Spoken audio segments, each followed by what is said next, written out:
When love songs become suicide notes, music's dark power over mental health. Music has always been the soundtrack to our darkest moments, but some tracks transcend personal pain to become cultural vessels for despair. The phenomenon isn't new. Certain songs transform from artistic expression into something far more haunting, final companions for those at their breaking point. 9 Inch Nails' Hurt was not written as a suicide note, but many listeners experienced it that way. Created for 1994's The Downward Spiral, the song's raw references to self-harm and isolation struck deeply with people already feeling alone.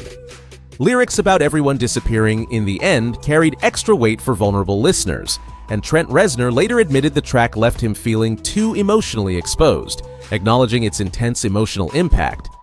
When Johnny Cash covered Hurt in 2002, the song took on a new gravity. His worn voice and haunting video transformed industrial despair into a reflection on a life lived and nearly spent. Trent Reznor later said, "That song isn't mine anymore," acknowledging how deeply Cash reshaped it. Over the years, fans have shared how both versions became companions during their darkest moments. This phenomenon isn't limited to industrial rock. Gloomy Sunday, once banned across Europe, earned its nickname as the Hungarian suicide song through similar tragic associations. Elliott Smith's work offers another example, with songs like Between the Bars giving voice to quiet, unspoken pain. These tracks don't cause tragedy, but they often become vessels for darkness listeners already carry. In 1999, congressional hearings even scrutinized 9 Inch Nails, echoing wider fears about art and responsibility after public tragedies.